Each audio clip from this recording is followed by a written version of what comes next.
சபரிமலை துவாரபாலகர் சிலைக்கு முலாம் பூச வழங்கப்பட்ட தங்கத்தில் முறைகேடு நடந்ததாக கூறப்படும் வழக்கில் நடிகர் ஜெயராமிடம் சிறப்பு புலனாய்வு குழு சென்னையில் உள்ள அவரது இல்லத்தில் வைத்து வாக்குமூலம் பதிவு செய்துள்ளது. இந்த வழக்கில் நடிகர் ஜெயராம் சிக்கியது எப்படி?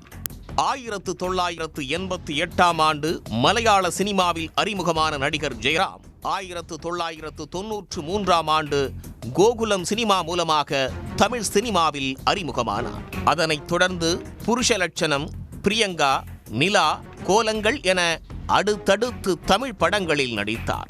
1995 ஆண்டு இயக்குனர் சுந்தர் சி இயக்கத்தில் வெளிவந்த முறைமாமன் படம் ஜெயராமை தமிழ்நாட்டின் பட்டி தொட்டி எங்கும் கொண்டு போய் சேர்த்தது. அதன் பிறகு கமல்ஹாசனோடு இணைந்து நடித்த தெனாலி, பஞ்சதந்திரம் உள்ளிட்ட படங்கள் பெரிய அளவில் பேசப்பட்டது. விஜய், அஜித் தொடங்கி முன்னணி நடிகர்கள் அனைவரோடு நடித்த ஜெயராம் கடைசியாக சூர்யா நடிப்பில் வெளிவந்த ரெட்ரோ படத்திலும் நடித்துள்ளார். மலையாளம், தமிழ் மட்டுமல்லாது ஆள வைகுந்தபுரமுலு உள்ளிட்ட படங்கள் மூலம் தெலுங்கு சினிமாவிலும் நடித்து வருகிறார் நடிகர் ஜெயராம்.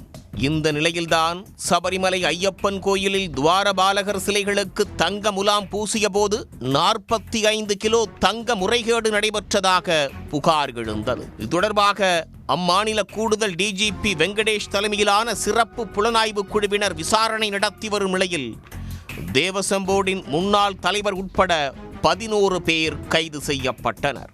மேலும் தங்க முலாம் பூசும் செலவை ஏற்ற பெங்களூரைச் சேர்ந்த தொழிலதிபர் உன்னிகிருஷ்ணன் போத்தி என்பவரிடமும் விசாரணை நடத்தப்பட்டது.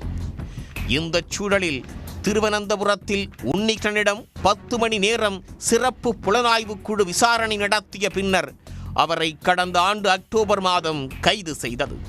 புகாரின் பேரில் உன்னிகிருஷ்ணன் போத்தி உட்பட 10 பேர் மீது வழக்கு பதிவு செய்யப்பட்டுள்ளது. இந்த நிலையில் சபரிமலை தங்க திருட்டு விவகாரத்தில் நடிகர் ஜெயராமிடம் சிறப்பு புலனாய்வு குழுவினர் விசாரணை நடத்தினர். சென்னையில் உள்ள ஜெயராமின் வீட்டில் வைத்து இந்த விசாரணை நடத்தப்பட்டது.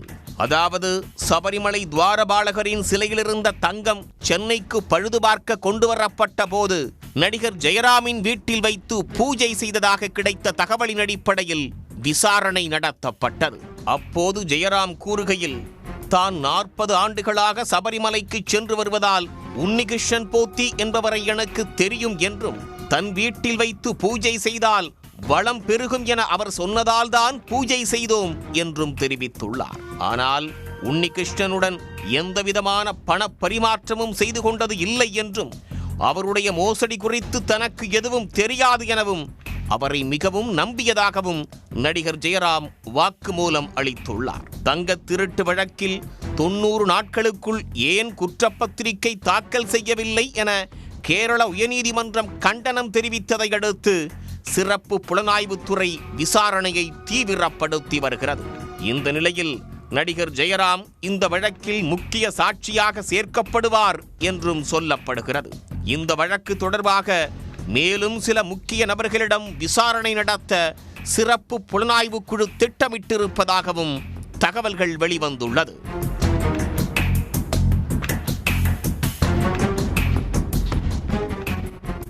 உடனுக்குடன் செய்திகளை தெரிந்து கொள்ள சன் நியூஸ் பெல் ஐகானை கிளிக் பண்ணுங்க.